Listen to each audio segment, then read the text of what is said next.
গল্পের লেখক হলেন ডক্টর নিহার রঞ্জন গুপ্ত, যিনি জন্মগ্রহণ করেছিলেন 1911 সালের 6 জুন এবং তার মহাপ্রয়াণ ঘটে 1986 সালের 20 ফেব্রুয়ারি। আজ আমার সংগৃহীত গল্পের বইটির প্রকাশনার দায়িত্বে ছিলেন মিত্র অ্যান্ড ঘোষ পাবলিশার্স। এদের সকলের প্রতি আন্তরিকভাবে কৃতজ্ঞতা নিবেদন করে শুরু করছি আজকের গল্প হীরা চুনি পান্না। আজ থাকলো দ্বিতীয় পর্ব। পরের দিন সকালে বেশ একটু বেলাতেই কিরিটির ঘুম ভাঙল। ডাক্তার ও ডাক্তার গিন্নির চিরদিন একটু সকাল সকালই শয্যাত্যাগের অভ্যাস। তারা দুজনেই ইতিপূর্বে বাইরের বারান্দায় এসে বেতের দুখানি চেয়ার অধিকার করে বসেছেন। সামনে একখানি বেতের টেবিলে চায়ের সরঞ্জামাদি প্রস্তুত। বোধহয় তারা তাদের অতিথির জন্যই অপেক্ষা করছিলেন। ডাক্তার গিন্নির বয়স বছর 35-এর উপরই হবে এবং শরীরে বেশ একটু মেদবাহুল্য দেখা দিয়েছে। তবে চেহারাটা সুন্দর বলে নেহাত মন্দ দেখায় না। পরিধানে সাদা তাঁতের চওড়া কালো পাড় শাড়ি, হাতে 4 গাছি করে সোনার চুড়ি ও শাঁখা, সিঁথিতে সিন্দুর। সদ্য স্নানের পর ভিজা চুলের রাশ ঘোমটার পাশ দিয়ে বুকের উপর নামানো, গৌরবর্ণা। ডক্টর ঘোষাল কিন্তু স্ত্রীর ঠিক বিপরীত। দোহারা রোগাটে চেহারা, গায়ের রং কালো, মাথার সামনের দিকে বেশ খানিকটা টাক পড়েছে, রগের দুপাশের চুলেও পাক ধরেছে, দাড়িগোঁফ নিখুঁতভাবে কামানো, চোখে মুখে একটা অসাধারণ বুদ্ধির দীপ্তি। গত রাত্রে ভালো করে কিরিটি ডক্টর ঘোষালের চেহারাটা পর্যবেক্ষণ করতে পারেনি, কিন্তু আজ দিনের আলোয় সেই মুখের দিকে তাকিয়ে থাকতে থাকতে কেন যেন তার মনে হতে লাগলো কবে কোথায় যেন ঠিক ওই মুখখানি না হলেও অমনি মুখের একটি আদল সে দেখেছে। মুখের ডৌলটি যেন তার বড় চেনা চেনা লাগছে। মুখখানি যেন একেবারে অপরিচিত নয়। কিরিটি স্মৃতির পৃষ্ঠাগুলো মনে মনে উল্টাতে থাকে। কেন কেন এমন মনে হচ্ছে মুখখানি দেখে? যা হোক, হাত মুখ ধুয়ে কিরিটি পুনরায় বারান্দায় এসে দাঁড়াতেই ডক্টর ঘোষাল শুভ সম্ভাষণ জানালেন। আসুন রায়মশাই। উঠতে একটু বেলা হয়ে গেল আমার। বলতে বলতে কিরিটি একটা খালি চেয়ার টেনে নিয়ে বসল। ডাক্তার গিন্নি উঠে দাঁড়িয়ে চা তৈরি করে দুজনকে দিলেন। কিরিটি প্রশ্ন করে, ও কি, আপনি চা নিলেন না কেন মিসেস ঘোষাল? জবাব দিলেন ডক্টর ঘোষালি, না, উনি ও রসে বঞ্চিতা গোবিন্দের দাসী। উনি চা একেবারেই খান না, আর এ অধম দিনে রাত্রে অন্তত 20 কাপ চা পান করে থাকেন। চা পানের সঙ্গে সঙ্গে মামুলি আলাপ চলতে থাকলো। বাড়িরই অন্য একটি ঘরে ডাক্তারের চেম্বার ও ডিসপেন্সারি। ইতিমধ্যে রোগীরা এসে একজন দুজন করে ভিড় জমাতে শুরু করেছিল। ডাক্তার তাই বিদায় নিয়ে রোগী দেখতে চলে গেলেন। ডাক্তার গিন্নির সঙ্গে কিরিটি তখন আলাপ চালাতে লাগলো। ভদ্রমহিলা যেমন মিশুকে তেমনি গল্পপটু। জায়গাটা তো বেশ নির্জন বলেই মনে হয়। আপনাদের ফাঁকা ফাঁকা লাগে না মিসেস ঘোষাল? কিরিটি একসময় বলে। অনেকদিন আছি তো, অভ্যাস হয়ে গেছে। হাসতে হাসতে ডাক্তার গিন্নি বললেন, কতদিন হলো আপনারা এখানে আছেন? তা প্রায় 20 বছর তো হবেই। এখানে আর বাঙালি কোনো পরিবার নেই? হ্যাঁ, 4 ঘর বাঙালি আছেন। রতনগড়ে কোল মাইন্সের বড় বড় কর্মচারীদের ফ্যামিলি। রতনগড়ের বর্তমান মালিক রবিশঙ্কর তো শুনলাম ব্যাচেলর মানুষ। সেখানে আর কোনো স্ত্রীলোক নেই? রতনগড় তো যায়নি কখনো, তবে শুনেছি জগদীশ নারায়ণের এক বিধবা বোন আছেন। তাছাড়া 2-4 জন দাসীও আছে। জগদীশ নারায়ণের বিধবা বোনের কথা বললেন, তবে কি রবিশঙ্কর তারই সন্তান? না, ও হচ্ছে পিস্তুত বোনের সন্তান। নিকটবর্তী আর কোনো ওয়ারিশান না থাকায় ওই দূর সম্পর্কীয় ভাগ্নে রবিশঙ্করই সম্পত্তির মালিক হয়েছেন শুনেছি। সেদিনটা কিরিটি আর কোথাও বেরই হলো না। পরের দিন বেলা 10টা নাগাদ কিরিটি ডাক্তারের বাংলো থেকে বের হয়ে স্লথ মন্থর পদে রতনগড় প্যালেস বা প্রাসাদের দিকে এগিয়ে চলল। রতনগড় প্যালেস সত্যি এক বিরাট অট্টালিকা। বহির্মহলে একটা অফিস ঘর রয়েছে। 8-10 জন কর্মচারী কাজে ব্যস্ত। অফিস ঘরে প্রবেশ করতেই লেজারবাবু কালীপদ সোম লেজার বুক থেকে মুখ তুলে প্রশ্ন করলেন, কি চাই? ম্যানেজার বাবুর সঙ্গে একবার দেখা করতে চাই। তার সঙ্গে একবার দেখা হতে পারে কি? কিরিটি বলে। বসুন। একটি বেয়ারাকে দিয়ে পাশেই ম্যানেজারের অফিস ঘরে সংবাদ পাঠানো হলো। মিনিট 15-এর মধ্যেই ডাক পড়ল কিরিটির ম্যানেজারের ঘরে। ভারী পর্দা তুলে কিরিটি বেহারার নির্দেশে গিয়ে নির্দিষ্ট কক্ষে প্রবেশ করল। একটা সেক্রেটারিয়ের টেবিলের সামনে চোখে চশমা লাগানো, মাথা নিচু করে মস্ত বড় একটা মোটা খাতার উপর ঝুঁকে পড়ে কে একজন গভীর মনোযোগের সঙ্গে কি যেন দেখছিলেন। মাথা ভরা চকচকে বিস্তীর্ণ একখানি টাক। রগের দুপাশে সামান্য যা চুল আছে তা কাঁচায় পাকায় মেশানো। কিরিটির পদশব্দে মুখ না তুলেই তিনি আহ্বান জানালেন, আসুন, বসুন। কিরিটি এগিয়ে গিয়ে সামনের একটা খালি চেয়ারে উপবেশন করল। পূর্ববৎ মুখ না তুলেই আবার প্রশ্নোচ্চারিত হলো, বলুন কি চান? আমি ঠিক আপনার কাছে প্রার্থী হয়ে আসিনি ম্যানেজার বাবু। কিরিটির কথা এবং বিশেষ করে তার উচ্চারণের ভঙ্গিতেই এবার ম্যানেজার সলিল সরকার মুখ তুলে তাকালেন তার দিকে। হ্যাঁ, আমি এসেছি আপনারই একটা কাজে। আমার কাজে? কি বলুন তো? কিরিটি এবার পকেট থেকে সেই বিজ্ঞাপনের কাটিংটা বের করে মৃদু কণ্ঠে বলল, এই বিজ্ঞাপনটা আপনিই বোধহয় সংবাদপত্রে দিয়েছিলেন। বিজ্ঞাপনটার উপর চোখ বুলিয়ে নিয়ে আবার তাকালেন ম্যানেজার কিরিটির মুখের দিকে। বললেন, হ্যাঁ, কোনো খোঁজ পেয়েছেন? পাইনি এখনো। পাননি, তবে মিথ্যে মিথ্যে বিরক্ত করতে এসেছেন কেন? এসেছি কারণ সবটা না পেলেও কিছুটা সংবাদ পেয়েছি বই কি। কি সংবাদ পেয়েছেন? ব্যস্ত হবেন না, আগে আমার কিছু জানবার আছে, সেই সংবাদগুলো আপনার কাছ থেকে জানতে চাই। কি বলুন তো? এই পান্না মেয়েটি কে? কি তার পরিচয়? কি তার পরিচয়? হ্যাঁ, কিন্তু তা তো আমি বলতে পারবো না। তার মানে? ঠিক তাই। যতটুকু ওই বিজ্ঞাপনের মধ্যে আছে তার বেশি কিছুই এখন আপনি জানতে পারবেন না। তাতে করে যদি আপনি ওর কোনো সন্ধান দিতে পারেন তো দেবেন, নচেত আপনার সাহায্যের কোনোই আমার প্রয়োজন নেই, আপনি যেতে পারেন। তাহলে তো দেখছি মুশকিল। হ্যাঁ, মুশকিলই তো। নচেত 15,000 টাকাটা কি খোলামকুচি মশাই? কিন্তু এ তো আপনি নিশ্চয়ই স্বীকার করেন যে মেয়েটিকে খুঁজে বের করতে হলে তার কিছু কিছু পার্টিকুলার্সেরও দরকার। বললাম তো আপনাকে, ওর বেশি বর্তমানে কিছুই জানানো সম্ভব নয়। শুধু যতটুকু জানানো হয়েছে বিজ্ঞাপনে, ওর সাহায্যে যদি আপনি পান্নার খোঁজ দিতে পারেন তো চেষ্টা করে দেখুন। অতঃপর কিরিটি কিছুক্ষণ গুম হয়ে বসে রইল, কোনো কথাই বললে না। তারপর হঠাৎ আবার প্রশ্ন করল, আচ্ছা, এই যে কাগজে বিজ্ঞাপন দিয়েছেন, এটা রবিশঙ্কর বাবুই তো দিয়েছেন? কিরিটি শেষের কথায় হঠাৎ যেন চমকেই মুখ তুলে তাকালেন ম্যানেজার ওর মুখের দিকে এবং কয়েকটা মুহূর্ত কিরিটির মুখের দিকে তাকিয়ে থেকে বললেন, আপনার কি মনে হয়? সত্যি বলতে গিয়ে আমার কিন্তু মনে হচ্ছে তিনি কিছুই জানেন না। আপনার ধারণা ভুল। ভুল?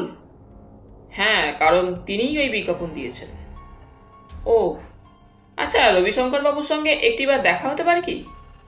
না, তিনি কারোর সঙ্গে দেখা করেন না। তবু যদি একবার আমার আর্জিটা তার কাছে পেশ করেন। কোনো ফল হবে না। না হলে তো কথাই নেই, তবু একটিবার জিজ্ঞাসা করে তাকে দেখুন না, একটা ইন্টারভিউ তিনি দেন কিনা আমাকে। বেশ, বসুন আপনি, আমি স্লিপ পাঠাচ্ছি। বেয়ারাকে ডেকে তক্ষুনি ম্যানেজার দোতলায় স্লিপ পাঠালেন। কিরিটি অপেক্ষা করতে লাগলো। মিনিট 10-এর মধ্যেই বেয়ারা ফিরে এলো এবং আশ্চর্য ব্যাপার, ম্যানেজার স্লিপে দেখলেন দেখা করবার অনুমতি এসেছে। কি হলো, দেখা করবেন কি? কিরিটি প্রশ্ন করে। হ্যাঁ, যান ওর সঙ্গে। কিরিটি বেয়ারার সঙ্গে সঙ্গে ঘর থেকে বের হয়ে গেল। সিঁড়ি বেয়ে ওপরে উঠে দক্ষিণমুখী একটা ঘোরানো বারান্দা অতিক্রম করে তৃতীয় ঘরের দরজার সামনে এসে দাঁড়াতেই দরজার গোড়ায় টুলের উপরে একজন নেপালি বসেছিল। সে উঠে দাঁড়ালো। হলদেটে মঙ্গোলিয়ান প্যাটার্নের চ্যাপ্টা মুখখানা যেন একেবারে পাথরে খোদাই করা। মনে পড়ল কিরিটির সঙ্গে সঙ্গে ডক্টর ঘোষালের কথাটা।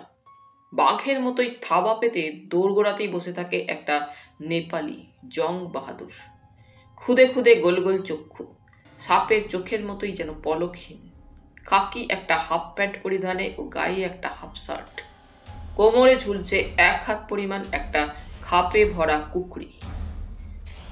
জং বাহাদুর উঠে দাঁড়ালো, কিন্তু ওদের বাধা দিল না। বেয়ারা কিরিটিকে নির্দেশ দিল চোখের ইঙ্গিত করে, যান বাবু, ভিতরে যান। কিরিটি কোনো দ্বিধামাত্র না করে দরজার গায়ে ঝুলন্ত ভারী কালো পর্দাটা একপাশে সরিয়ে ভিতরে প্রবেশ করল। বেশ প্রশস্ত ঘরখানি, ঝকঝকে মসৃণ কালো ইটালিয়ান মার্বেল পাথরের মেঝে, এত পরিষ্কার যেন মনে হয় এক্ষুনি পা ফেললেই বুঝি পা পিছলে যাবে। ঘরের মধ্যে প্রবেশ করতেই যে লোকটির সঙ্গে কিরিটির চোখাচোখি হলো, সে মনে হচ্ছে লম্বায় প্রায় 6 ফুটের কাছাকাছি, বৃষস্কন্ধ, শাল প্রাংশু সম বাহু, পরিধানে একটা ঢোলা পায়জামা, গায়ে একটা গেঞ্জি, তার উপরে একটা সাদা সিল্কের লাল সুতোয় ড্রাগন আঁকা কিমোনো, পায়ে ঘাসের চপ্পল, ছড়ানো চৌকো চোয়াল, নাকটা একটু চাপা, প্রশস্ত কপাল, মাথায় চুল রুক্ষ তৈলহীন, ফ্রেঞ্চ কাট দাড়ি, সরু পাকানো গোঁফ। বিশেষ করে চোখ দুটি থেকে যেন একটা অন্তর্ভেদী দৃষ্টি কিরিটির আপাদমস্তক লেখন করছে। লোকটা একটা ত্রিপয়ের সামনে ঠিক দরজার মুখোমুখি দাঁড়িয়ে হাতে একটা রিভলভার নিয়ে তার চেহারাটা বোধহয় পরীক্ষা করে দেখছিল। ত্রিপয়টার সামনে একটা শ্বেত পাথরের গোল টেবিল, টেবিলের সামনেই একটা সাধারণ চেয়ার ও একটা গদি মোড়া আরাম কেদারা। ঘরের মধ্যে বাহুল্য আসবাব বড় একটা নেই। ওই টেবিলটা ও চেয়ার দুটি ছাড়া আছে একটি স্টিলের আলমারি, গোটা 2 বুকশেলফ ও একটা কাপড়ে ঢাকা স্ট্যাচু। দেওয়ালে কোনো ছবি বা ক্যালেন্ডার নেই, একটি মাত্র সুদৃশ্য গোলাকার ওয়াল ক্লক ছাড়া। এই তাহলে রতনগড়ের বর্তমান মালিক রবিশঙ্কর। কয়েকটা মুহূর্ত কিরিটির মুখের দিকে তাকিয়ে থেকে নিঃশব্দে হাতের রিভলভারটা শ্বেতপাথরের টেবিলের উপর নামিয়ে রাখতে রাখতে রবিশঙ্কর বললেন, আসুন। আপনারই নাম কিরিটি রায়? হ্যাঁ, বসুন। কিরিটি কি জানি কেন আরাম কেদারাটাই বেছে নিল বসবার জন্য, এবং কিরিটিকে আরাম কেদারায় বসতে দেখে একবার যেন ভ্রু কুঞ্চিত করে তাকালেন তার দিকে রবিশঙ্কর। আপনি সংবাদপত্রের বিজ্ঞাপন দেখে এসেছেন? হ্যাঁ। পান্নার কোনো সংবাদ পেয়েছেন? একেবারে যে কিছুই পাইনি তা নয়, তবে পুরোপুরি পেতে হলে কিছু সংবাদ আমার জানা প্রয়োজন। কি সংবাদ জানতে চান বলুন। পান্না কে? কবে সে হারিয়েছে? পান্না কে সে কথা জেনে আপনার কি হবে? বছর 15-16 একটি মেয়ে, তাকে পাওয়া যাচ্ছে না, তার খোঁজ চাই। কবে থেকে পাওয়া যাচ্ছে না তাকে?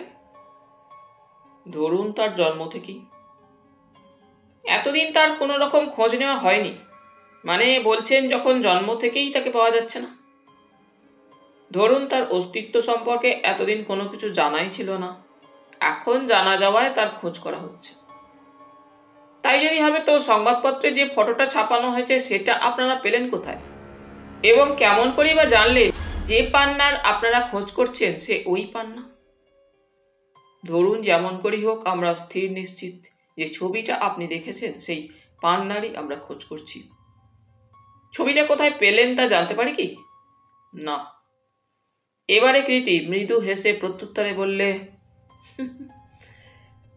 তার মানে এই দাঁড়াচ্ছে যে পান্না নামে কোনো একটি নির্দিষ্ট মেয়ের আপনারা খোঁজ চান, অথচ যে খুঁজে বের করবে তাকে কোনোভাবেই আপনারা সাহায্য করতে নারাজ, তাই নয় কি রবিশঙ্কর বাবু?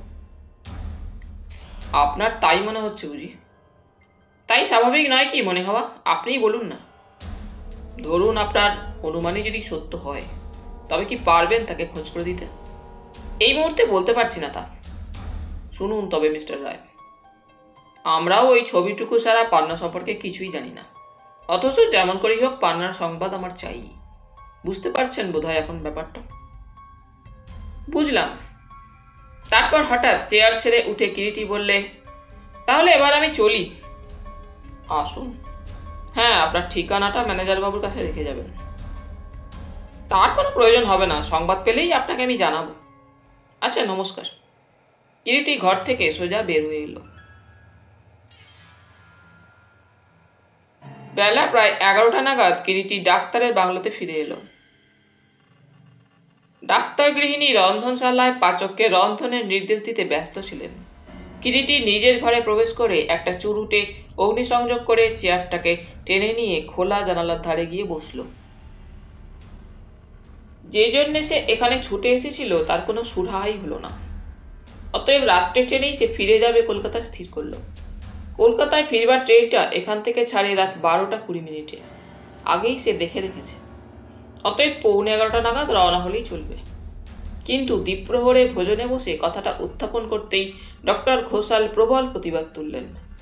না না, তা হবে না। আপনার সঙ্গে আরো 2-4 দান দাবায় না বসে আপনাকে ছাড়ছি না রায়মশাই। গত সন্ধ্যায় কথায় কথায় কিরিটিরও দাবা খেলার নেশা আছে শুনে ডাক্তার তাকে নিয়ে দাবায় বসেছিলেন এবং খেলতে বসে 3 বারের মধ্যে 2 বার তিনি কিরিটির কাছে মাত হয়েছেন। কিরিটি হাসতে হাসতে বলে, বেশ, তাই হবে, পরশুই যাব। কিরিটি ওইভাবে অনুরোধে পড়ে আরও একটা দিন রতনগড়ে থেকে যাওয়ার মধ্যে নিশ্চয়ই সেই বিধাতারই কোনো ইঙ্গিত ছিল, যিনি মানুষের সকল চিন্তা বুদ্ধির অগোচরে বসে মানুষ মাত্রেরই যাবতীয় গতিবিধিকে সূক্ষ্ম হতে সূক্ষ্মতর এক নিয়মে নিয়ন্ত্রিত করেন। তাছাড়া নেহাত একটা ঝোঁকের মাথাতে কিরিটি রতনগড়ে চলে এসেছিল। কেননা রতনগড় সম্পর্কে যেটুকু সংবাদ সে সরকারের কাছ থেকে কলকাতায় বসে সংগ্রহ করেছিল এবং আসবার পথে বাকি যেটুকু ডক্টর ঘোষালের মুখে শুনেছিল, তাতে করে কিরিটির আর কিছু না হোক এখানে যে বিশেষ কোনো সুবিধা হবে না, এটা সে কিন্তু স্পষ্টই বুঝতে পেরেছিল। তবুও কোনো একটা বিষয়ে অত সহজে স্থির সিদ্ধান্ত নেওয়া কিরিটির স্বভাব বিরুদ্ধ বলেই ভবিষ্যতের দিকে তাকিয়ে সে ধীরভাবে অপেক্ষায় ছিল। আহারাদির পর সে রাত্রে দাবা খেলতে বসলেও কিরিটি একসময় লক্ষ্য করে ডক্টর ঘোষাল যেন কেমন একটু অন্যমনস্ক হয়ে রয়েছেন এবং বারবারই কি কান পেতে শোনবার চেষ্টা করছেন। রাত ঠিক 12টা বাজবার সঙ্গে সঙ্গেই খেলা বন্ধ করে ডাক্তার উঠে পড়লেন নিজে থেকেই এবং কিরিটি যখন ডক্টর ঘোষালকে শুভরাত্রি জানিয়ে নিজের নির্দিষ্ট ঘরে শুতে এলো, 2 চোখের কোথাও তার তখন ঘুমের লেশমাত্র আর নেই। ঘরের আলোটা কমিয়ে কিরিটি একটা সিগারে অগ্নিসংযোগ করে বাড়ির পশ্চাৎ দিককার খোলা জানালাটার সামনে এসে দাঁড়ালো। সারাদিন এবং রাত 8টা-9টা পর্যন্ত কোনো বৃষ্টি বা বৃষ্টির সম্ভাবনাও ছিল না, কিন্তু তারপর থেকেই আকাশে অল্প অল্প মেঘ জমতে শুরু করেছিল ইতিমধ্যে এবং দেখা গেল সন্ধ্যার দিকে আকাশে যে এক ঝাঁক ঝকঝকে তারা ছিল, মেঘের আড়ালে তা নিশ্চিহ্ন হয়ে গেছে। কিছুক্ষণের মধ্যে যে রাত্রে বৃষ্টি নামবে সে সম্পর্কে কোনো সন্দেহই নেই। দূরে ইতিমধ্যেই হয়তো কোথাও বৃষ্টি নেমেছে, তারই আর্দ্রতা বাতাসে। কিরিটি যে ঘরে ছিল সেই ঘরে ছিল 2টো দরজা। তার মধ্যে একটা দরজা বাড়ির পশ্চাতের দিকে, সেটা সাধারণত বন্ধই থাকে। হঠাৎ সেই বন্ধ দরজায় কপাটের গায়ে অতি মৃদু অথচ স্পষ্ট টুক টুক করে গোটা কয়েক যেন টোকা পড়ল।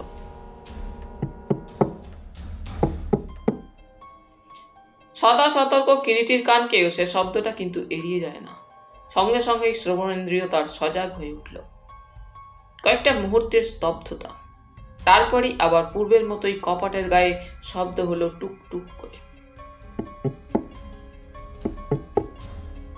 বিস্মিত কিরিটি এগিয়ে গিয়ে দরজার খিলটা এবার খুলতেই দেখতে পেল অস্পষ্ট ছায়ার মতো আপাতমস্তকে একটা চাদরে আবৃত একটি মূর্তি দরজার সামনে দাঁড়িয়ে।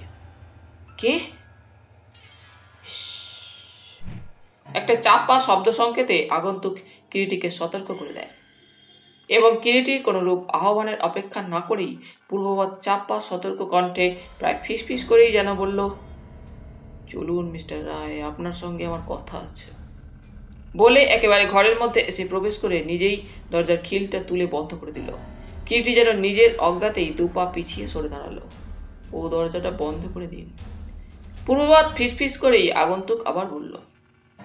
কিরিটি দ্বিতীয় দরজাটিও বন্ধ করে এগিয়ে যেমন ঘরের কোণে টেবিলের উপরে রক্ষিত কমানো আলোটি একটু উস্কে দিতে উদ্যত হয়েছে, আগন্তুকের সাবধান বাণী শোনা গেল, থাক, আলোটা কমানোই থাক মিস্টার রায়। কিরিটি আলোটা আর উস্কে দিল না। বেশি আমার সময় নেই, এক্ষুনি আমাকে চলে যেতে হবে। কেবল একটা কথা বলতেই চোরের মতো আত্মগোপন করে আপনার কাছে আমাকে আসতে হয়েছে। কিন্তু আপনার পরিচয়টা জিজ্ঞাসা করতে পারি কি? না, শুনুন, আপনি সকালবেলা রতনগড়ে গিয়েছিলেন না? প্রশ্নটা শুনে কিরিটি যেন দ্বিতীয়বার চমকে ওঠে এবং আবারও প্রশ্ন করে, কে আপনি? বললাম তো, আমার পরিচয় জানবার চেষ্টা করবেন না। শুনুন, আপনি জানতে চেয়েছিলেন না হঠাৎ যুগবার্তা দৈনিকে পান্না সম্পর্কে অনুসন্ধান করে পুরস্কার ঘোষণা করা হয়েছে কেন? মাস চারেক আগে রতনগড়ে বেনামিতে রবিশঙ্করের নামে একখানা চিঠি আসে। চিঠির একটা নকল আমি আপনাকে দিয়ে যাচ্ছি। পরে দেখবেন যদি এই চিঠি থেকে পান্নার অনুসন্ধানের ব্যাপারে আপনার কোনো সাহায্য হয়। এই নিন চিঠির নকলটা। বলতে বলতে আগন্তুক একখানি হাত বাড়িয়ে ভাঁজ করা এক টুকরো কাগজ এগিয়ে দিল অদূরে বোবার মতো দণ্ডায়মান কিরিটির দিকে। যন্ত্রচালিতের মতোই কিরিটি আগন্তুকের প্রসারিত হাত থেকে ভাঁজ করা কাগজটা নিজের হাতে নিল। আচ্ছা চলি, নমস্কার বলে দ্বিতীয় আর কোনো বাক্য ব্যয় পর্যন্ত না করেই কিরিটিকে সে অবকাশ মাত্র না দিয়ে নিঃশব্দে এগিয়ে গিয়ে দরজা খুলে যে পথে ক্ষণপূর্বে ঘরের মধ্যে এসে প্রবেশ করেছিল সেই পথেই আগন্তুক অদৃশ্য হয়ে গেল। কিরিটির মতো লোকও যারা হতভম্ব হয়ে কয়েকটা মুহূর্ত স্থানুর মতোই সেখানে দাঁড়িয়ে রইল। তারপর যখন খেয়াল হলো, দেখলো বাইরে ঝমঝম করে ইতিমধ্যে কখন বৃষ্টি শুরু হয়ে গিয়েছে। খোলা দরজাপথে জলের ছাট আসছে ঘরের মধ্যে, আর সেই হাওয়ায় ঘরের বাতিটা থেকে থেকে কেঁপে কেঁপে উঠছে। তাড়াতাড়ি এগিয়ে গিয়ে কিরিটি দরজাটা বন্ধ করে দিল। তারপর এগিয়ে এসে আলোর সামনে আলোর শিখাটা আরো একটু উস্কে দিল। অস্পষ্ট আলো ছায়ায় ছমছমে ঘরটা হঠাৎ যেন এতক্ষণে আলোয় স্পষ্ট হয়ে উঠল। ভাঁজ করা কাগজটা ধীরে ধীরে ভাঁজ খুলে আলোর সামনে মেলে ধরল কিরিটি। একখানি চিঠি, অত্যন্ত দ্রুত লেখার জন্য জায়গায় জায়গায় অক্ষরগুলো যেন জড়িয়ে গিয়েছে এবং কালিতে নয় পেন্সিলে লেখা চিঠিটা। সবিনয় নিবেদন, কিরিটিবাবু, আপনি অবশ্য আমাকে চেনেন না, কিন্তু আমি পূর্বে আপনার নাম শুনেছি এবং বহুবার সংবাদপত্রে ও অন্যান্য কাগজে আপনার ছবি দেখেছিলাম। তাই আজ সকালে যখন আপনি রতনগড় থেকে বের হয়ে যাচ্ছিলেন, দূর থেকে আপনাকে দেখেই চিনতে পেরেছিলাম এবং পরে শুনেছিলাম আপনি রতনগড়ে এসেছিলেন এবং কেন এসেছিলেন তাও শুনতে পেলাম। পান্নার আসল পরিচয় যে কি তা আমি নিজেও জানি না এবং পূর্বে কোনোদিন পান্নার নামও শুনিনি, কিন্তু মাসখানেক আগে হঠাৎ রতনগড়ে রবিশঙ্করের নামে বেনামিতে একটা চিঠি আসে। সৌভাগ্যক্রমে সে চিঠিটা আমার নজরে পড়ে এবং চিঠিতে যে কথাগুলি লেখা ছিল তা আজও স্পষ্ট আমার মনে আছে। চিঠিতে লেখা ছিল, রবিশঙ্কর, তুমি বোধহয় জানো যে রতনগড়ের আসল মালিক তুমি নও। যা হোক, তোমার জ্ঞাতার্থে জানাচ্ছি, রতনগড়ের প্রকৃত উত্তরাধিকারী হচ্ছে হীরা, চুনি ও পান্না। হীরা চুনি দুই যমজ ভাই ও তাদের বড় বোন পান্না। হীরা চুনির সংবাদ আমি জানি, কিন্তু পান্নার খোঁজ পাওয়া যাচ্ছে না। তবে আশা করছি শীঘ্রই পাবো এবং তখন আমাদের উভয়ের সাক্ষাৎ হবে। সব বোঝাপড়া সেই সময়ই হবে। ইতি। এই চিঠি পড়ে আপনি যদি কোনো মীমাংসায় পৌঁছাতে পারেন তো জানাবেন। আমি আপনার কাছে চিরকৃতজ্ঞ থাকব। ইতি, হীরা চুনি পান্নার কশ্চিৎ হিতাকাঙ্ক্ষী। 2-3 বার প্রথম থেকে শেষ পর্যন্ত কিরিটি চিঠিটা পড়ল। কে এই পত্রলেখক? জড়ানো ও অস্পষ্ট হলেও হাতের লেখা দেখে মনে হয় এ কোনো পুরুষের হস্তাক্ষরই হবে। কিন্তু কে সে? আর কেনই বা সে এভাবে আত্মগোপন করে থাকতে চায়? হঠাৎ এমন সময় রাত্রি স্তব্ধতাকে দীর্ণ বিদীর্ণ করে দুরুম দুরুম শব্দে পরপর দুটো গুলির আওয়াজ শোনা গেল। গুলির শব্দে চমকে এবং গুলির পরপর দুটো আওয়াজের সঙ্গে সঙ্গেই প্রায় করকর করাত করে মেঘের গর্জন ও বিদ্যুতের এক ঝলক সোনালি আলো যেন মেঘে ঢাকা অন্ধকারকে চিরে দিয়ে গেল। একটা শব্দের সঙ্গে অন্য শব্দটা যেন একাকার হয়ে গেল। দ্বিতীয়টা যেন প্রথমটার প্রতিধ্বনি বলেই মনে হলো। বৃষ্টি নামলো ঝমঝম করে যেন আকাশ ভেঙে, তার সঙ্গে প্রচন্ড হাওয়া, শোঁ শোঁ সে কি গর্জন প্রায় 2 ঘন্টা ধরে।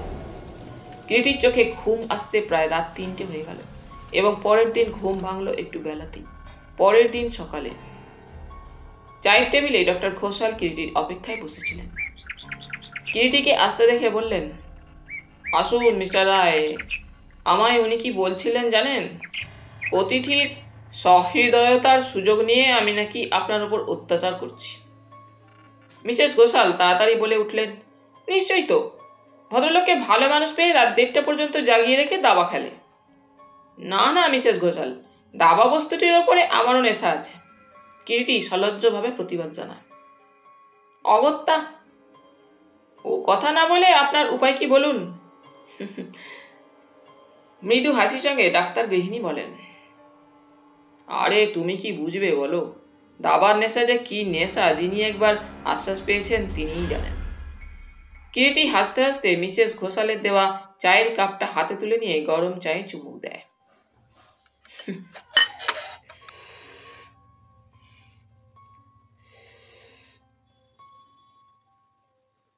না খেললে তুমি দাবা, না খেলে কোনোদিন চা। জীবনের কি মূল্যবান দুটি বস্তু যে তুমি অজ্ঞতায় হারালে তা যদি বুঝতে। স্মিত কণ্ঠে বলেন ডক্টর ঘোষাল স্ত্রীকে সম্বোধন করে। থাক থাক, যত সব কুঅভ্যাসের আর কোনো বড়াই করতে হবে না। কিন্তু ওদিকে যে কম্পাউন্ডার 2বার তাগাদা দিয়ে গেল, রোগীরা সব এসে ভিড় করে বসে আছে বাইরে। হ্যাঁ উঠি, আর 1 কাপ চা খেয়েই উঠবো। এক এক করে তো 3 কাপ তখন থেকে হলো। আর না, এবার ওঠো দেখি। দেখুন মিস্টার রায়, দেখুন এখনো সেই শাসন।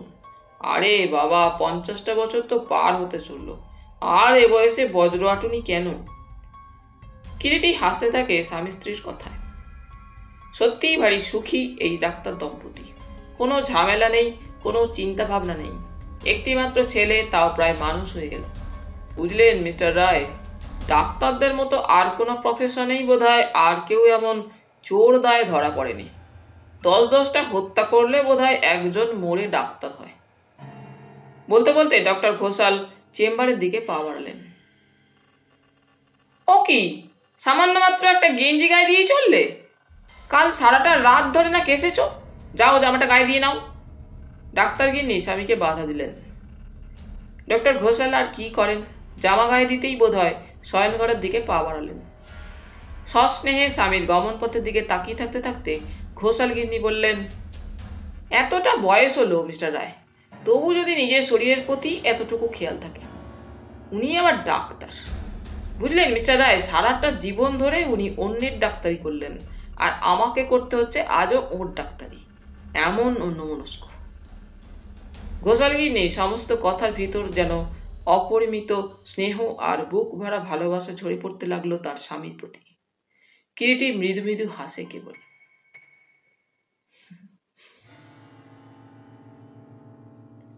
বেলা তখন 11:15 হবে।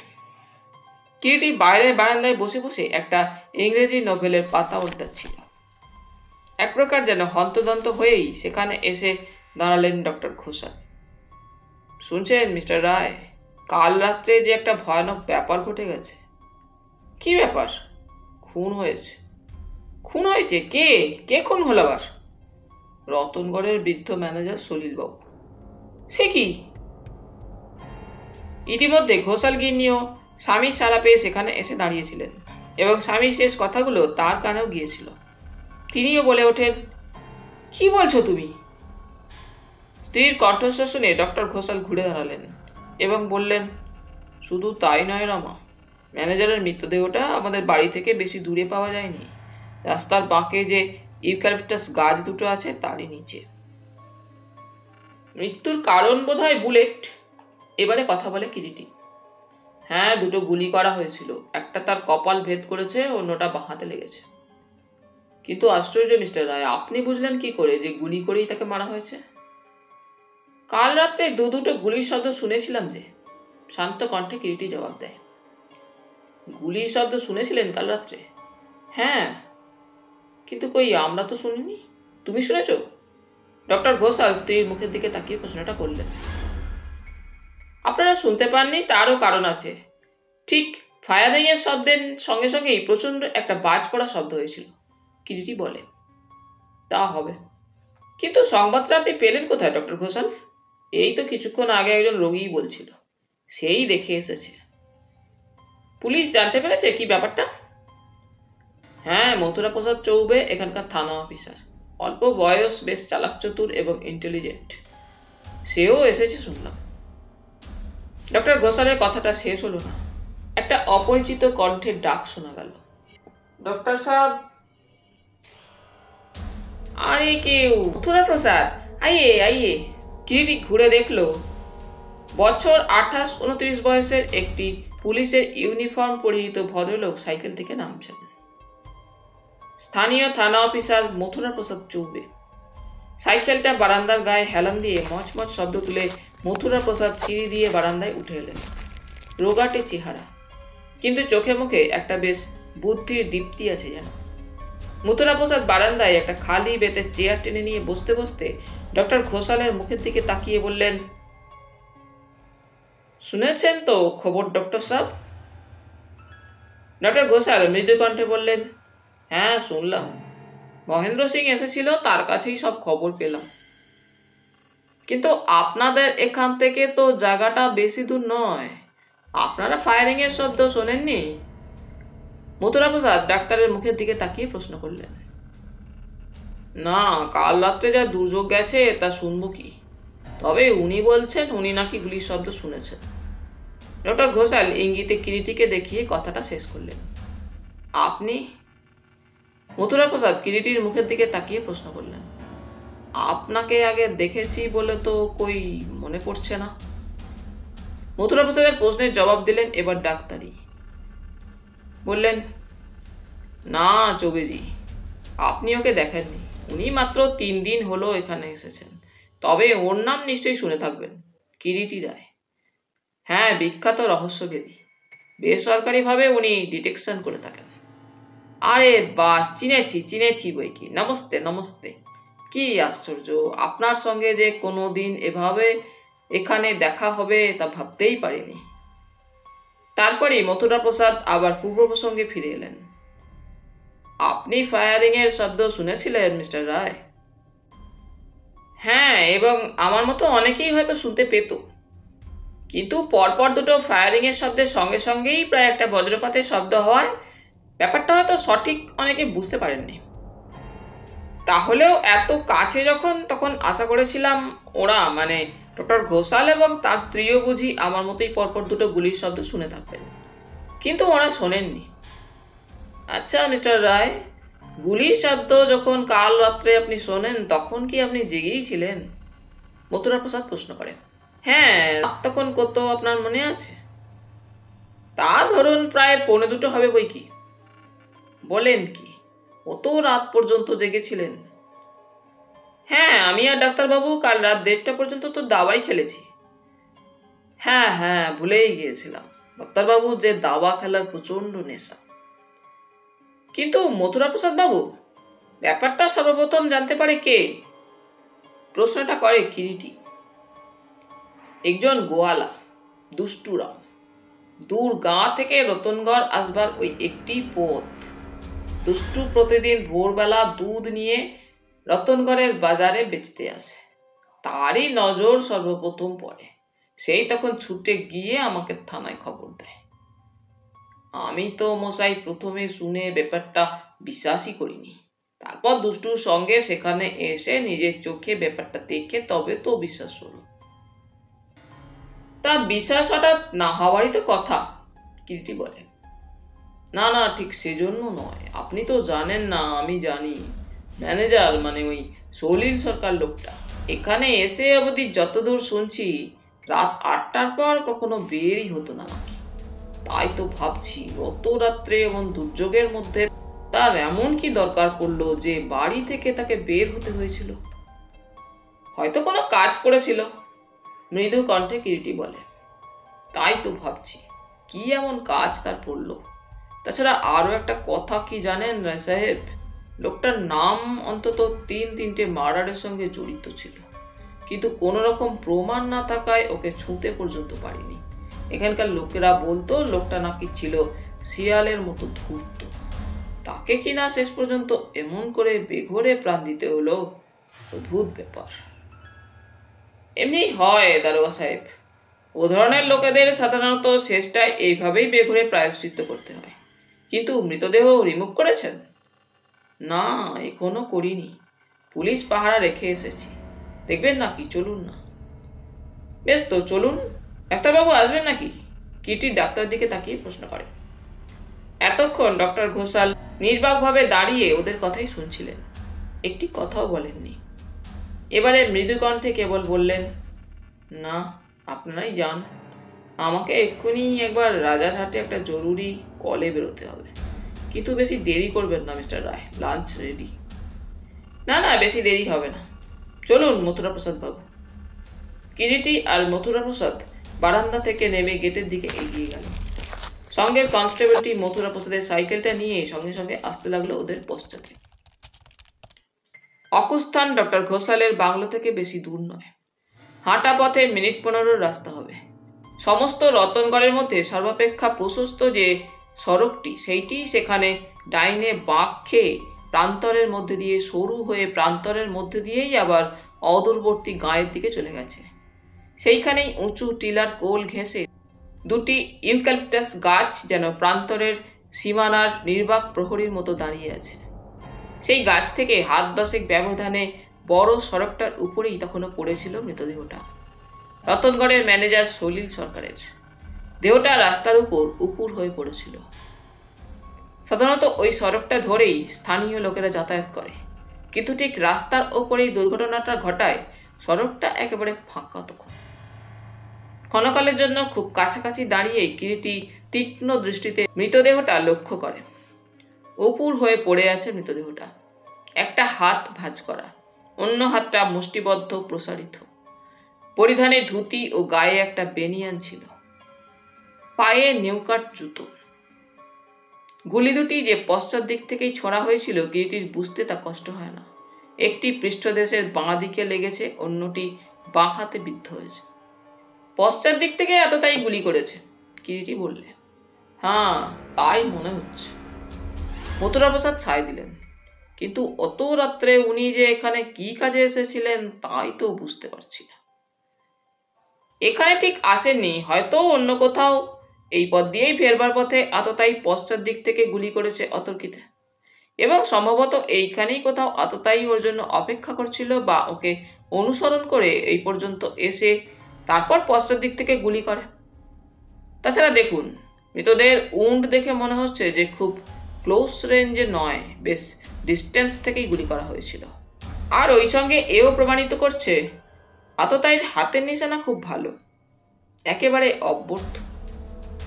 কথাগুলো বলেই হঠাৎ ঘুরে দাঁড়িয়ে একেবারে মথুরাপ্রসাদের মুখোমুখি হয়ে কিরিটি প্রশ্ন করল, দারোগা সাহেব, আপনি তো এ এলাকায় বলতে গেলে সরকারি হর্তা কর্তা বিধাতা। আপনি নিশ্চয়ই জানেন এখানে কার কার গান লাইসেন্স আছে বা কার কার বন্দুক আছে। হ্যাঁ, জানি বই কি, ওই ম্যানেজারেরও তো ছিল। ওরও লাইসেন্স ছিল নাকি? হ্যাঁ, ওর একটা রাইফেলের লাইসেন্স ছিল। উনি যে মস্ত বড় একজন নামকরা শিকারী ছিলেন এর তল্লাটে এক সময়। পিটি? তারপর আর কার লাইসেন্স আছে বলুন তো? রতনগড়ে রবিশঙ্করের আছে একটা রিভলভার ও একটা গান লাইসেন্স। রতনগড় স্টেটের মাইন্সের ওভারসিয়ার কপিলা প্রসাদের আছে গান লাইসেন্স, আর আছে ডক্টর ঘোষালের। ডক্টর ঘোষালও বন্দুক রাখেন নাকি? হ্যাঁ, তারও দোনালা একটা বন্দুক আছে।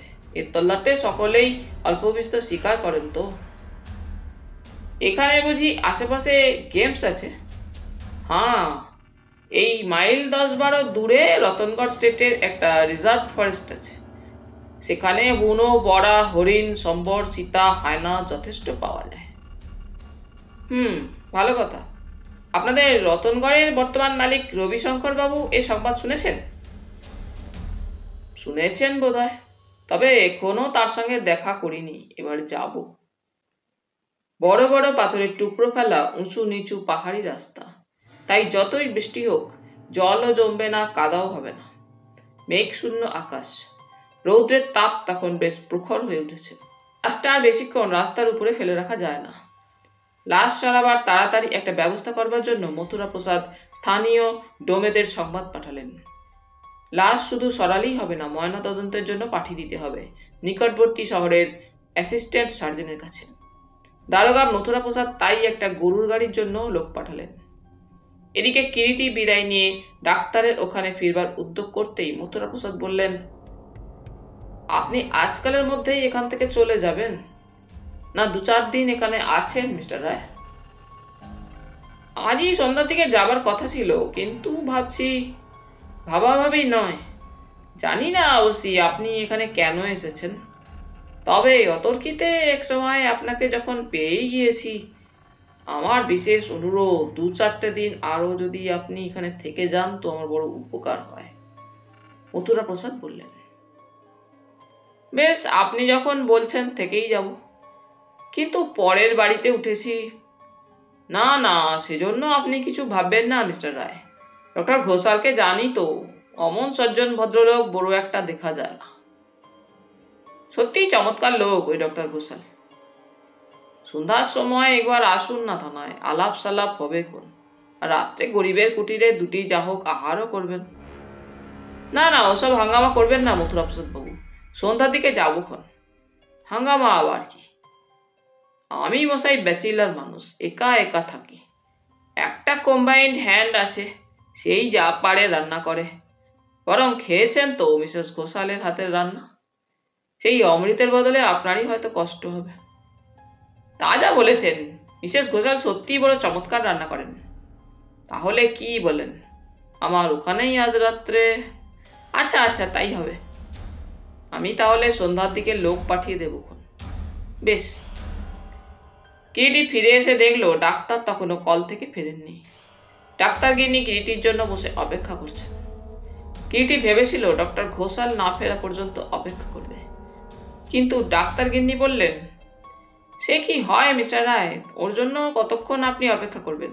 কখন উনি ফিরবেন তা কিছু ঠিক নেই। এসে যদি শোনেন অতিথিকে আমি অভুক্ত রেখেছি, হয়তো অনর্থ বাঁধাবেন। আপনি বসুন, আপনার খাবার দিতে বলি। তবু কিরিটি আপত্তি তুলেছিল, কিন্তু ডাক্তার গিন্নি শুনলেন না।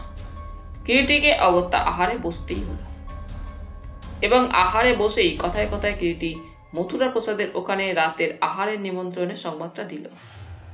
না না, তার প্রয়োজন কি, আপনি এখানেই খাবেন। উনি বিশেষ পিড়াপিড়ি করলেন তাই।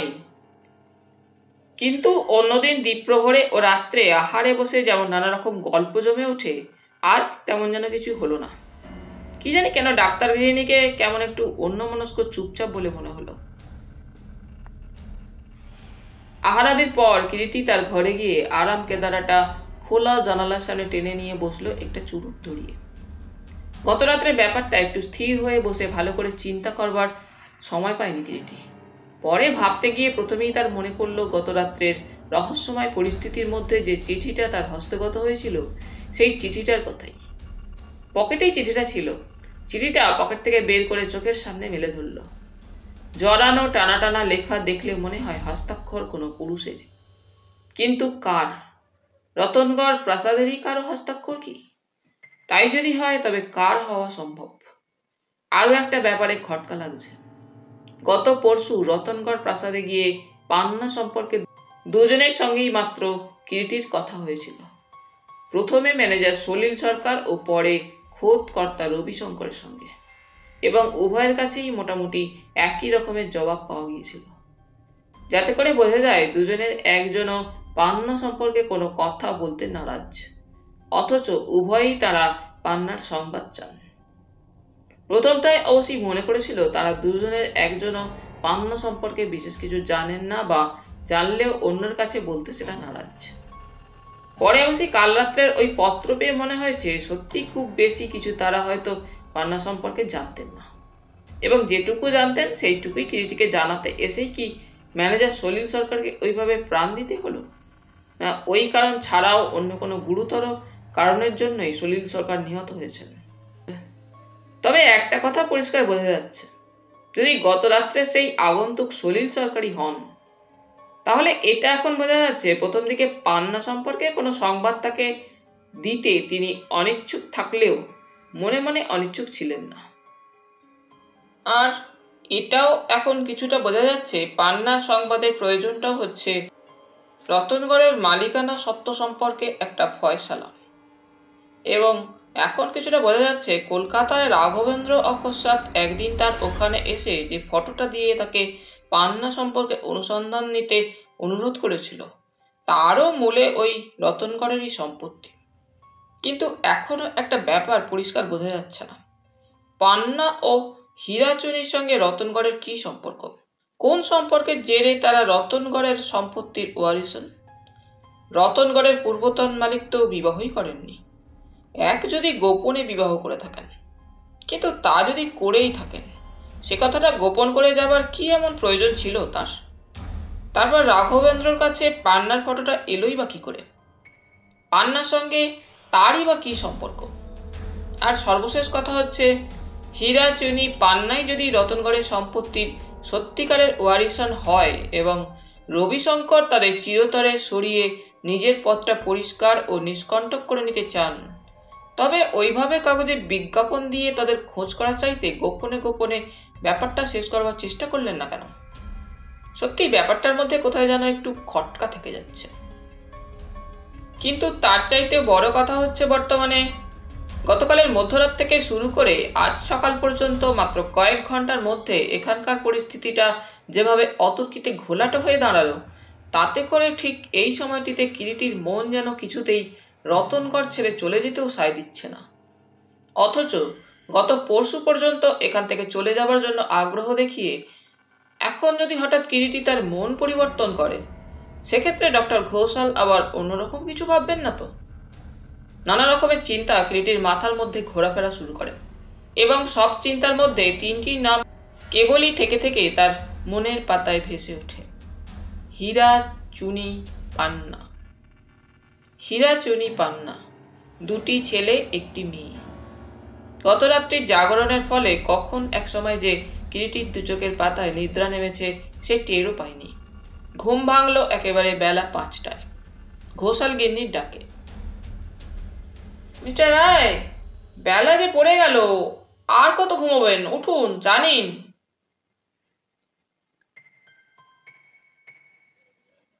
কিরিটি ঘোষাল গিন্নির ডাকে চোখ মেলে তাকালো।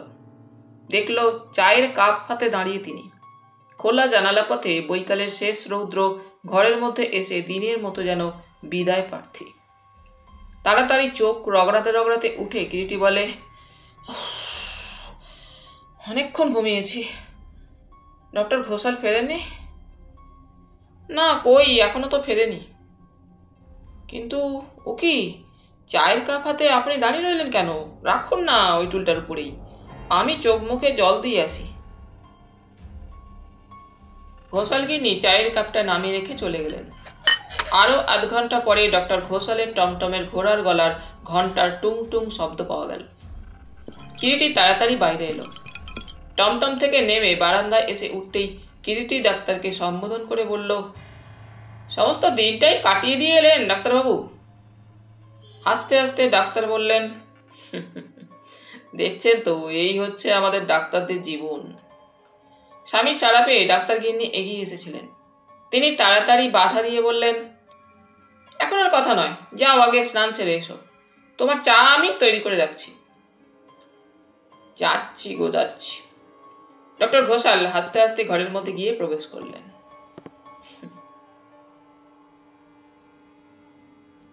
সন্ধ্যার কিছু পরেই থানা থেকে মথুরা প্রসাদের লোক এলো কিরিটিকে নিয়ে যেতে। কিরিটি তখন ডাক্তারের সঙ্গে বসে বসে দ্বীপ্রহরে তিনি যে রোগীটা দেখতে গিয়েছিলেন তারই গল্প করছিল। ডাক্তার বললেন, ফিরতে বেশি দেরি করবেন না কিন্তু মিস্টার রায়, আজও দাওয়ায় বসা যাবে। কিরিটি মৃদু হেসে বললে, না, তাড়াতাড়ি ফিরব। ডাক্তারের বাংলো থেকে থানা মিনিট 25-এর পথ হবে। রাস্তার একেবারে উপরেই থানা। থানার ঠিক সামনেই মস্ত বড় একটা নিমের গাছ, একতলা বাড়ি, সামনে ঘোরানো বারান্দা, তার পশ্চাতেই দারোগা মথুরা প্রসাদের কোয়ার্টার। থানার বারান্দাতেই মথুরা প্রসাদ কিরিটির অপেক্ষায় বসেছিলেন। কিরিটি এসে পৌঁছতেই সাদর আহ্বান জানালেন, আসুন আসুন মিস্টার রায়। জগদেও নামে একটি বছর 18-19-এর ইউপি ছোকরা মথুরা প্রসাদের কম্বাইন্ড হ্যান্ডের কাজ করে। তাকে ডেকে চা দিতে বললেন। চারিদিক বেশ ইতিমধ্যে অন্ধকার হয়ে গিয়েছে। আজকের আকাশে কোথাও মেঘের লেশমাত্র নেই। নির্মল আকাশে এক ঝাঁক তারা ঝকঝক করছে। দুজনে চা পানের পর বারান্দাতেই বসে গল্প করতে লাগলেন। এই স্টেশনে আপনাদের কতদিন হলো মথুরা প্রসাদ বাবু? একসময় কথা প্রসঙ্গে প্রশ্ন করে কিরিটি। তা ধরুন বছর দেড়েক তো হবেই। আচ্ছা মথুরা প্রসাদ বাবু, রতনগড় প্রাসাদে আপনি কখনো গিয়েছেন? সে কথা আর বলবেন না। কিরিটি একটু বিস্মিত হয়ে প্রশ্ন করে, কেন বলুন তো? একবার মাত্র যেতে হয়েছিল, তাও যা অভিজ্ঞতা হয়েছে! বাবা, রতনগড় প্যালেস তো নয়, বাঘের গুহা। কিরকম? কৌতূহলী দৃষ্টিতে কিরিটি মথুরা প্রসাদের মুখের দিকে তাকালো। আর কিরকম? ওই যে রবিশঙ্কর লোকটি না, নিশ্চয় ম্যানিয়াক, বদ্ধ পাগল। মাস কয়েক আগে 1 নং রতনগড় কলিয়ারিতে একটা অ্যাক্সিডেন্ট হয়। পিঠের ছাদ ধসে পড়ে জনাদশে কুলি মারা যায়। তারই তদন্তে যেতে হয়েছিল আমার প্যালেসে। তারপর ইন্সপেকশন করে ফিরে এসেছি থানায়। এমন সময় রতনগড় প্যালেস থেকে এক লোক এলো। মালিক রবিশঙ্কর নাকি আমাকে অবিলম্বে তার সঙ্গে দেখা করতে বলেছেন।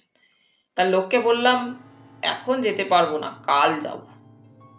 যে লোকটা আমাকে ডাকতে এসেছিল তার নাম রতনলাল সিং, পাঞ্জাবি, রবিশঙ্করের নিজস্ব পেয়াদা। পরে জেনেছিলাম। যা হোক, লোকটা আমার কথা শুনে বললে, কাল নয়, আজই সাহেব আপনাকে যেতে বলেছেন। লোকটার কথা শুনে আমার আপাদ মস্তক যেন রিরি করে উঠল। কঠিন কণ্ঠে বললাম, যা তোমাকে বলতে বললাম তাই বলোগে। আমি তোমার মনিবের চাকর নই যে ডাকলেই সঙ্গে সঙ্গে আমায় যেতে হবে। লোকটা মুহূর্তকাল চুপ করে থেকে বললে, ঘণ্টাখানেকের মধ্যেই আসবেন। নচেত সাহেব এবার হয়তো জং বাহাদুরকেই পাঠাবেন। সে বেটা আবার একদম বুনো, আদব কায়দার বড় একটা ধার ধারে না। বলেই লোকটা চলে গেল। রতনলাল চলে যাবার পরই আমার রাইটার কনস্টেবল দেলোয়ার বললে, কাজটা ভালো করলেন না হুজুর। বললাম, কেন? তাতে দেলোয়ার বললে, আপনি তো জানেন না আপনার আগে যিনি ছিলেন তাকে রবিশঙ্কর রতনগড় প্রাসাদে ধরে নিয়ে গিয়ে ঘরের মধ্যে বন্ধ করে কম্বলে জড়িয়ে সারা রাত ধরে এমন নাগড়া পেটা করেছিলেন যে দারোগা সাহেবের গায়ের সে ব্যথা সারতে 1 মাস লেগেছিল। বলেন কি মথুরবাবু? কিরিটি এবারে প্রশ্ন করে। কর্তৃপক্ষকে জানাননি ব্যাপারটা? মথুরা প্রসাদ বললেন, জানিয়েছিলেন। শহর থেকে এসপি সাহেব এনকোয়ারিতে এলেন, আর এসে উঠলেন ওই রতনগড় প্রাসাদেই, এবং একদিন পরে ফিরেও এলেন, এবং তারই দিন 10 বাদে এলো হুকুম। তার মানে দারোগারই বদলির পরোয়ানা। বটে? হ্যাঁ, ঠিক তাই। দেলোয়ারের মুখে আমি তখন সেই কথা শুনে আর দেরি করা সমীচীন বোধ করলাম না। রাগে ও আক্রোশে যদিও তখন আমার সমস্ত দেহ জ্বলে যাচ্ছিল, তবু কোনো মতে পোশাক পরে রতনগড় প্যালেসের দিকে রওনা হলাম। তারপর প্যালেসে গিয়ে যখন পৌঁছালাম তখন রাত 8টা হবে। ম্যানেজার সলিল সরকার আমাকে সোজা উপরে রবিশঙ্করের ঘরে পাঠিয়ে দিল। রবিশঙ্কর তখন ঘরের দেওয়ালে লোহার কাঁটা দিয়েই টার্গেট প্র্যাকটিস করছিল হাতের। আমাকে ঘরে প্রবেশ করতে দেখে ফিরে দাঁড়ালো। উফ মশাই, সে কি ভয়ানক চোখের দৃষ্টি, যেন শিকারি বাঘের চোখ। থক থক করে কি এক বন্য জিঘাংসায় যেন জ্বলছে। কয়েকটা মুহূর্ত নিঃশব্দে আমার সর্বাঙ্গ দৃষ্টি বুলিয়ে বলল, তুমি এ অঞ্চলের দারোগা? বললাম, হ্যাঁ। 1 নম্বর কলিয়ারিতে তুমি আজ ইন্সপেকশনে গিয়েছিলে? লোকটার কথার ধরন দেখে সর্বাঙ্গ যেন জ্বলে যেতে লাগলো। বললাম, হ্যাঁ। কিন্তু ভদ্রলোকের সঙ্গে কেমন করে কথা বলতে হয় জানেন না? আমার কথায় হঠাৎ রবিশঙ্কর চাপ্পা গর্জন করে উঠল, শাট আপ লুক, পেতিয়ে পিঠে চামড়া তুলে দেবো। এটা রতনগড় প্যালেস, মনে রেখো। প্যালেসের চিড়িয়াখানায় 4-4টে বাঘ আছে। বেশি লাফালাফি করো তো সেই বাঘের খাঁচায় ফেলে দেবো। টুকরো টুকরো করে ছিঁড়ে খেয়ে ফেলে দেবে, কোনো চিহ্ন থাকবে না। শুনেছিলাম বটে, রতনগড় প্যালেসে একটা চিড়িয়াখানা আছে, তাতে 4-4টে রয়্যাল বেঙ্গল টাইগারও আছে। অগত্যা অপমান হজম করে চুপচাপ রইলাম। আমাকে চুপচাপ দেখে এবারে আবার রবিশঙ্কর কথা বললে, ইন্সপেকশনের রিপোর্ট লেখা হয়েছে? বললাম, না। রিপোর্টে লিখে দিও কলিয়ারির কর্তৃপক্ষের কোনো গলদ ছিল না। তাই দেব বললাম। বললেন তাই? কিরিটি আবার প্রশ্ন করে। হ্যাঁ, তখন কোনো মতে সেখান থেকে পালিয়ে আসতে পারলে বাঁচি। তারপর জং বাহাদুরকে ডেকে রবিশঙ্কর বললে, দারোগাবাবুকে টমটম করে পৌঁছে দিতে বল ম্যানেজার বাবুকে থানায়, আর 500 টাকা তাকে দিতে বলে দিবি, যা। রতনগড় প্যালেসে আমার সেই প্রথম ও সেই শেষ যাওয়া। তারপর আজকের এই দুর্ঘটনা ঘটল। এবারে একেবারে খোদ ম্যানেজার নিহত। আবার হয়তো সেই রবিশঙ্করের সামনাসামনি দাঁড়াতে হবে গিয়ে। সকাল থেকে আজ আমার সেইটাই সবচাইতে বড় ভাবনা হয়েছে। জানি না কপালে কি আছে মিস্টার রায়। এবারে আমার আপনার রিপোর্ট আপনি লিখেছেন? কিরিটি জিজ্ঞাসা করে মথুরাপ্রসাদকে। না। ঠিক এমনি সময় দূর থেকে অতি দ্রুত ধাবমান অশ্বক্ষুরধ্বনি অন্ধকারে ভেসে এলো। খট খট খট খট। কে যেন ঝড়ের বেগে এই থানার দিকেই অশ্ব ছুটিয়ে আসছে। সর্বনাশ, রবিশঙ্কর আসছে। চাপা অথচ উত্তেজিত কণ্ঠে কথাকটি বললেন মথুরাপ্রসাদ। রবিশঙ্কর? হ্যাঁ, নিশ্চয়ই তিনি। এমন ঝড়ের বেগে এ তল্লাটে আর কেউ ঘোড়া ছুটাতে পারে বলে আমার জানা নাই। ধাবমান অশ্বক্ষুরধ্বনি তখন নিকটবর্তী হয়ে আসছে প্রতি মুহূর্তে, এবং দেখতে দেখতে ঝড়ের বেগে এক অশ্বারোহী থানার ঠিক বারান্দার সামনে এসেই অত্যন্ত ক্ষিপ্র কৌশলে অশ্বের রাশ টেনে ঘোড়ার গতিরোধ করতেই বারান্দায় হ্যারিকেনের আলোয় কিরিটির নজরে পড়ল লম্বা এক ছায়ামূর্তি ঘোর কৃষ্ণবর্ণ এক তেজি অশ্বের পৃষ্ঠ থেকে জিনের রেকাবে পা দিয়ে লাফিয়ে ভূমিতে অবতরণ করে বারান্দার দিকেই এগিয়ে আসছেন। মথুরাপ্রসাদ সসম্ভ্রমে তাড়াতাড়ি উঠে দাঁড়িয়েছেন ততক্ষণে, কিন্তু কিরিটি যেমন বসেছিল তেমনি বসেই থাকে চেয়ারে। পরিধানে ব্রিচেস, আঁটু অবধি চর্ম পাদুকা, গায়ে হাফ শার্ট, হাতে একটা বিনুনির মতো পাকানো চামড়ার লম্বা চাবুক। রবিশঙ্কর বারান্দায় একেবারে ওদের সামনে এসে দাঁড়ালেন। লণ্ঠনের আলোয় দেখা গেল গৌরবর্ণ মুখখানি তার গুরু পরিশ্রমে লাল হয়ে উঠেছে এবং সমস্ত কপালে জমে উঠেছে বিন্দু বিন্দু শ্বেত। আসুন আসুন রবিশঙ্কর বাবু। মথুরাপ্রসাদ শশব্যস্ত হয়ে ওঠেন। কি যে করবেন ঠিক করে যেন বুঝে উঠতে পারেন না।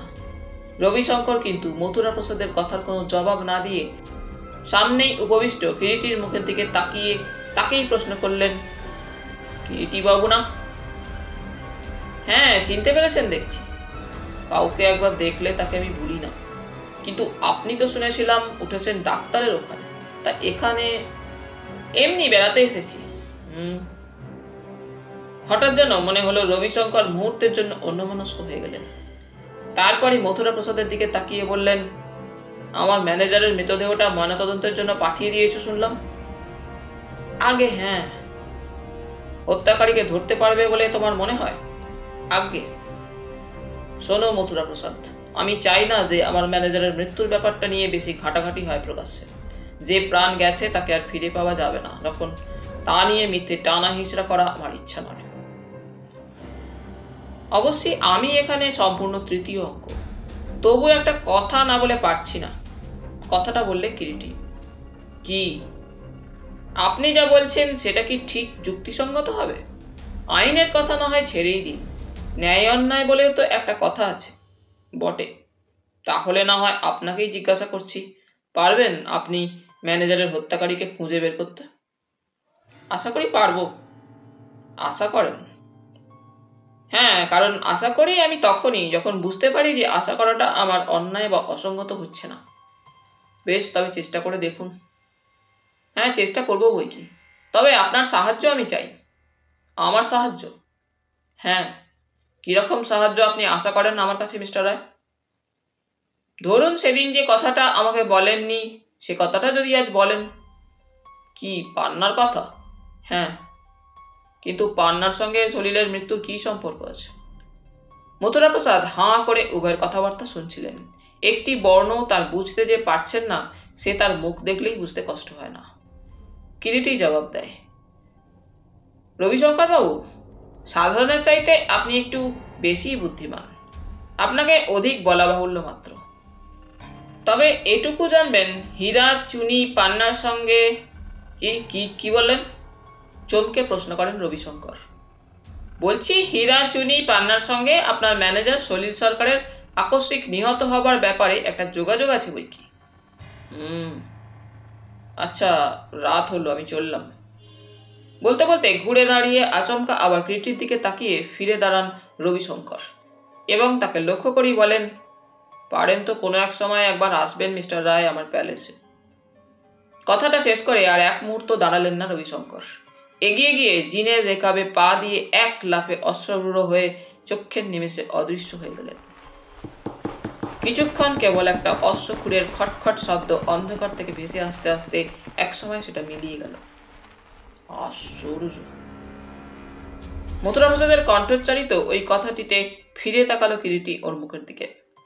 কিরিটি ক্ষণপূর্বে অন্ধকারে যে অশ্বারোহী অদৃশ্য হয়ে গিয়েছিল সেই দিকেই তাকিয়েছিল। কি আশ্চর্য মথুরাপ্রসাদ বাবু, রিয়েলি তাজ্জব কা বাত হ্যায় মিস্টার রায়। কি রবিশঙ্করের কথা বলছেন? হ্যাঁ, আমি কোথায় ভয়ে সিটিয়ে উঠেছিলাম আমাদের দুজনার মাঝখানে আপনাকে কথা বলতে শুনে। রবিশঙ্কর হয়তো এক্ষুনি খাপ্পা হয়ে উঠবে, কিন্তু সে না হয়ে। হ্যাঁ মথুরাপ্রসাদ বাবু, গোখরোর সামনে পড়লে অজগরকেও তাক বুঝে তার লেজের ঝাপটা মারতে হয়। কিন্তু সে কথা যাক, বলছিলাম কি যাবেন নাকি রতনগড় প্যালেসে? হ্যাঁ। কখন? এই ধরুন এক্ষুনি। এক্ষুনি? হ্যাঁ, শাস্ত্রেই তো বলেছে শুভস্য শীঘ্রম। তাছাড়া দুর্জনদের মতিগতি বদলাতেই বা কতক্ষণ। আজ আমন্ত্রণ জানিয়ে গেল, কাল গেলে হয়তো গলা ধাক্কা দিয়েই বলবে, কভি এসা বাত নেহি হাম बोला, না বল सकता। বলেই কিরিটি নিজেই হেসে ওঠে।